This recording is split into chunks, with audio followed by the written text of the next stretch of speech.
Over time, the player archetype has evolved, originally applied to someone who womanizes rather than appreciates women. Have you ever heard the phrase, good girls like bad boys? If that's the case, today's player is more likely to operate in this environment. We've compiled lists to help you better understand the ups and downs of being a player by better addressing the theory of why most girls can't resist the player mentality. Number 1. Rebellion without justification. Women are drawn to bad boys, those with devious methods and a rebellious streak. The problem child or rebel usually possesses three characteristics that are both powerful and lacking in others: assertiveness, confidence, and dominance. Perhaps you've always been taught to open the door for women and the elderly. The rebels, on the other hand, prefer to have someone open the door for them.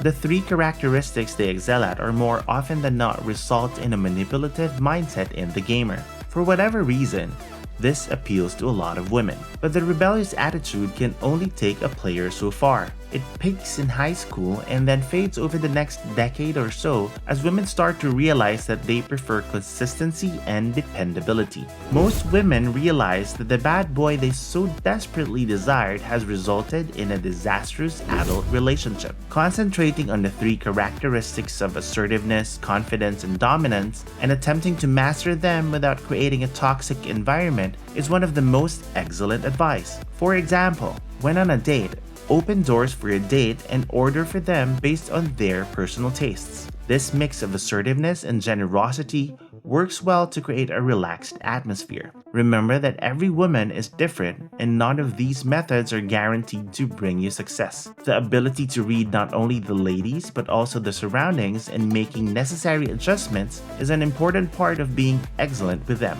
While those three qualities may be damaging to being a rebel, they are equally important in being a gentleman. Number 2. Rejecting rejection. Who wants to be rejected? Being rejected for a date, a job, or a business deal may aggravate you for a while. The player is generally unperturbed. It's a difficult feeling to shake, but the player's contempt for society and how it functions makes not worrying about rejection appear easy. It's far more tricky than it appears, which is why it suits the rebellious player so well. However, how and why does this happen? It may surprise you to learn that it is more of a numbers game than a strategy game. Quality trumps quantity. Remember how you mentioned that the player enjoys being the focus and can easily hold discussions with a large group of people without much effort? When he asks the first girl out and she declines, he moves on to girl number 2. Because the player has power over the social demographic of the room, they can simply start discussions with a wide range of potential targets until one bites. A typical method is when the male may choose one of the most beautiful women in the room and then approach her slowly. The majority of the night will have passed by the time he does this. Nonetheless, he will approach the woman with nervousness and try to catch her attention. In this case, the female rejects him on the spot after declining his advances. If this were the player, he'd dismiss it and move on to the next possible prospect. The average guy's ego has been damaged, and he'll be worried about it for the rest of the night, if not longer. Number 3. Breaking the law. Reaching the rules is a common weapon in the player's arsenal. Successful players will break, bend, or rewrite the rules of dating and attracting ladies. Because the rebellious behavior is intended to affect both genders, it affects both men and women. Some ladies, for example, prefer the rule-breaking type, whereas other guys behold how casually they violate the rules. One male is envious of another if a woman notices. It is possible for this to work to the player's advantage by providing him with the bad boy edge that certain women crave, while making the other male seem to just be a pack member rather than the leader of the pack, the alpha. Number 4. Taking control of the social scene.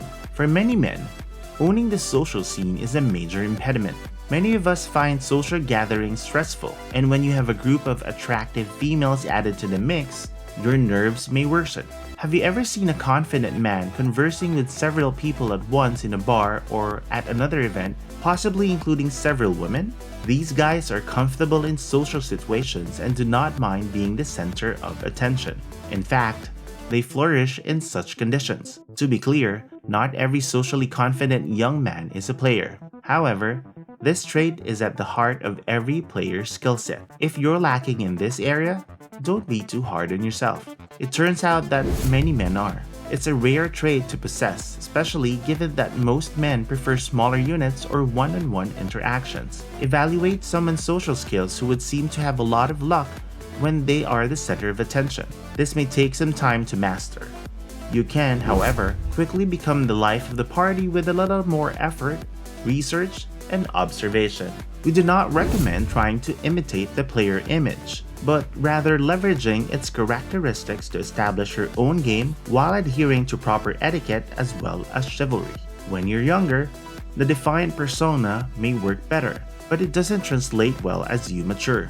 As a result, qualities such as self-assurance, assertiveness, and autonomy can be honed and used to your advantage. Thanks for watching, and don't forget to subscribe and hit the notification bell so you won't miss the new videos that come out that are all just for you.